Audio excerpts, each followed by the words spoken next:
sebagai pasar sendiri dan bersaing di dunia yang makin tak pasti. Itulah gambaran agribisnis Indonesia hari ini. Sektor yang bukan hanya bertahan, tapi terus berkembang bahkan di tengah ketidakpastian global. Karena itu, agribisnis tak lagi sekedar soal panen dan produksi, tapi soal arah dan strategi jangka panjang. Dengan latar belakang itu, kami tim Hashira Investment dengan saya Anissa Nela Kartika dan rekan saya Haris Darmawan dan Kevin Marcelo di bawah bimbingan Ibu Lini Ingriani selaku dosen pembimbing dengan bangga mewakili Politeknik Negeri Jakarta dalam kompetisi bisnis manajemen keuangan tahun 2025 dan berdasarkan analisis fundamental dan valuasi menggunakan pendekatan discounted cash flow, kami merekomendasikan buy untuk saham PT Tunas Baru Lampung Tbk dengan harga sebesar Rp3.805 per saham dengan harga penutupan saat ini di level Rp775. Tahun 1973, PT Tunas Baru Lampung Tbk hadir sebagai pionir dalam sektor agribisnis di Indonesia. Sebagai bagian dari Sungai Budi Group, TBLA terus berinovasi dalam menghadirkan produk seperti minyak goreng sawit, biodiesel, gula, dan produk turunan lainnya. Pada tahun 2024, proporsi penjualan produk minyak goreng mencapai hingga angka 21,7%, biodiesel 26,3%, gula 38,9%, dan produk turunan lainnya di angka 13,1%. Dengan lebih dari 70.000 hektar lahan perkebunan yang tersebar di Lampung, Palembang, dan Pontianak, TBLA mengelola proses produksi secara terintegrasi dari hulu hingga ke hilirnya. Lewat fasilitas modern milik perusahaan serta lebih dari 3.400 karyawan yang terlatih, hasil panen diolah menjadi produk unggulan dan semua diproses dengan standar tinggi untuk memenuhi kebutuhan pasar, baik secara domestik maupun secara ekspor. Saat ini, TBLA mencapai kapitalisasi pasar di angka 4,8 triliun, dengan mayoritas saham dimiliki oleh PT Budi Tirta Swakarya sebesar 32,77% dan PT Sungai Budi di angka 26,56%. Pasar sawit Indonesia saat ini berada di bawah tekanan secara faktor eksternal maupun secara faktor internal. Bagi perusahaan, tantangan ini menjadi tolak untuk memperkuat strategi dan juga ketahanan bisnis. Upaya pemerintah untuk membuka akses pasar melalui perjanjian dagang seperti Indonesia-European Union Comprehensive Economic Partnership Agreement yang merupakan perjanjian perdagangan bebas antara Indonesia dengan Uni Eropa dilakukan dengan tujuan untuk memperkuat hubungan ekonomi antara kedua belah pihak. Kebijakan tarif tinggi dari Amerika Serikat terhadap Indonesia sebesar 19% menuntut perusahaan untuk mengalihkan fokus pada pasar secara domestik. Adapun ketegangan geopolitik global seperti konflik antara Israel dengan Iran turut mendorong lonjakan harga di minyak dunia. Dampaknya terasa langsung pada biaya produksi, namun juga membuka peluang baru bagi perusahaan dalam mengembangkan biodiesel sebagai energi alternatif. Tingkat inflasi yang rendah di angka 1,87% dan juga pelonggaran suku bunga acuan di angka 5,20% membuka peluang bagi biaya usaha yang lebih murah untuk mendukung ekspansi sektor. Pergerakan nilai tukar rupiah terhadap dolar AS menjadi faktor penting dalam strategi keuangan perusahaan. Di satu sisi, pelemahan rupiah ini meningkatkan nilai pendapatan secara ekspor, namun di sisi lain, beban impor dan utang berbasis dolar juga ikut meningkat. TBLA merespons dengan efisiensi biaya dan juga pengelolaan risiko kurs yang cepat, sehingga strategi keuangan yang adaptif menjadi kunci menjaga margin laba dan juga keberlanjutan bisnis di tengah dinamika global. Industri agribisnis Indonesia terus menunjukkan pertumbuhan sebagai sektor strategis yang tidak hanya memenuhi kebutuhan domestik, tetapi juga berkontribusi signifikan terhadap penerimaan devisa melalui ekspor komoditas unggulan. 3 subsektor utama, minyak goreng, biodiesel, dan gula, memainkan peran saling melengkapi dalam membentuk ekosistem agribisnis nasional, meskipun masing-masing dihadapkan pada tantangan tersendiri seperti regulasi harga melalui skema HET dan DMO, ketergantungan terhadap impor gula mentah, serta fluktuasi harga CPO di pasar global. Dalam landscape industri yang kompleks ini, perusahaan dengan model bisnis terintegrasi secara vertikal serta portofolio produk yang terdiversifikasi di seluruh subsektor memiliki keunggulan kompetitif yang kuat dalam hal efisiensi operasional, ketahanan rantai pasok, dan kemampuan adaptif terhadap kebijakan nasional seperti Mandatory B35 yang mendorong permintaan FAME berbasis CPO. Salah satu contoh konkret dari penerapan strategi tersebut adalah PT Seramos Agro Resources and Technology Tbk, bagian dari grup Golden Agri Resources yang mengelola usaha secara terintegrasi dari hulu berupa perkebunan kelapa sawit dan produksi CPO, hingga hilir dengan menghasilkan produk seperti minyak goreng Filma dan kunci mas, olan curah, serta berbagai produk oleokimia untuk kebutuhan industri. Perusahaan ini juga aktif dalam produksi biodiesel dan memperoleh alokasi FAME dari BPD PKS serta memperkuat eksistensinya di sektor gula melalui anak usaha PT Sumber Indah Perkasa yang mengoperasikan pabrik gula di Lampung untuk mengolah gula mentah impor menjadi bahan baku industri, makanan, dan minuman. Model integrasi menyeluruh ini berkontribusi langsung terhadap peningkatan kinerja keuangan SMAR tercermin dari penjualan bersih yang tumbuh dari 71,5 triliun rupiah pada tahun 2023 menjadi 78,8 triliun rupiah di tahun 2024. Seiring dengan naiknya permintaan produk hilir, meningkatnya serapan FAME nasional akibat realisasi penuh program B35 serta kontribusi stabil dari sektor gula di tengah fluktuasi harga CPO dan dinamika pasar energi terbarukan.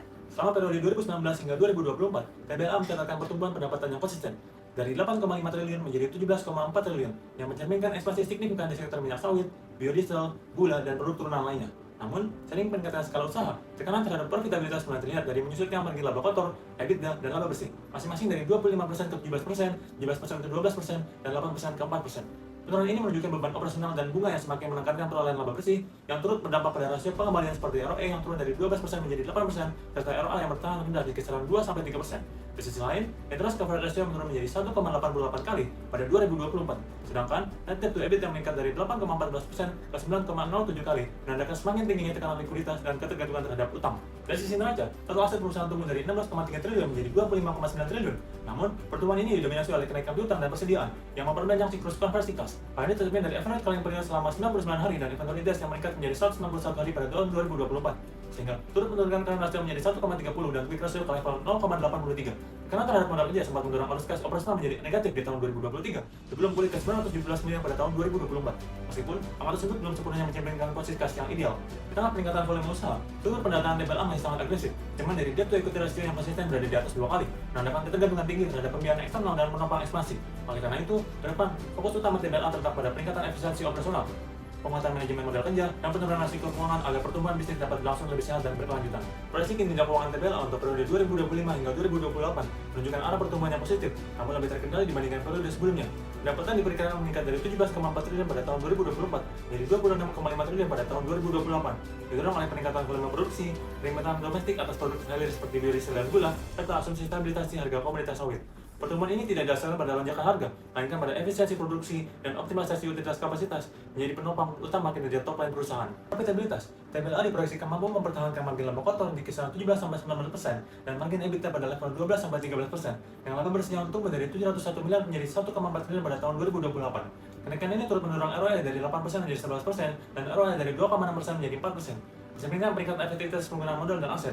Di sisi struktur pendanaan, perusahaan diperkirakan berhasil menurunkan rasio debt to equity dari 2,29 kali ke 1,57 kali, serta memperbaiki net debt to EBITDA dari 9,07 kali ke 3,49 kali, dengan interest coverage ratio yang membaik menjadi 3,64 kali. Rasio likuiditas pun menunjukkan pemulihan, dengan current ratio menjadi 1,44 dan quick ratio sebesar 1,06 pada akhir proyeksi, serta membaiki manajemen piutang dan persediaan. Dalam perhitungan ini, digunakan tingkat diskon sebesar 5%, yang mencerminkan estimasi WACC TBLA, dengan mempertimbangkan seluruh pembiayaan yang mayoritas masih ditopang oleh utang dan risiko agribisnis yang dijalankan. Hasil valuasi menunjukkan enterprise value sebesar 41,13 triliun, yang setelah dikurangi utang bersih dan ditambah kas, menghasilkan equity value sebesar 22,94 triliun. Total saham berharga sekitar 6,03 miliar lembar, dengan wajar saham TBLA ditetapkan sebesar 3.805 per lembar, jauh di atas harga penutupan saat ini sebesar 775, dengan potensi kenaikan mencapai 390%. Saham ini direkomendasikan buy, mencerminkan keyakinan terhadap prospek jangka panjang dan upaya perbaikan fundamental yang terus berjalan. Investasi di sektor agribisnis memiliki potensi yang menarik, namun juga tidak terlepas dari sejumlah risiko struktural dan eksternal yang perlu dicermati secara kritis. Ketidakpastian ekonomi global menjadi salah satu faktor utama yang memicu volatilitas harga komoditas, termasuk minyak sawit, biodiesel, dan gula, yang menjadi lini utama bisnis TBLA. Fluktuasi ini berdampak ganda. Di satu sisi, mendorong naiknya harga jual, namun di sisi lain, turut meningkatkan biaya input seperti pupuk dan energi, sehingga menekan margin keuntungan jika perusahaan tidak memiliki efisiensi biaya atau fleksibilitas harga yang memadai. Ketergantungan terhadap satu atau dua komoditas utama juga memperbesar exposure terhadap gejolak pasar, yang pada akhirnya menciptakan ketidakpastian dalam arus kas, profitabilitas, dan valuasi jangka panjang. Di sisi domestik, risiko operasional juga muncul dari lemahnya integrasi infrastruktur dan rantai pasok nasional, terutama bagi perusahaan dengan distribusi geografis yang luas. Ketergantungan terhadap logistik yang belum merata serta disparitas harga antar wilayah dapat menimbulkan inefisiensi dan meningkatkan fluktuasi biaya produksi.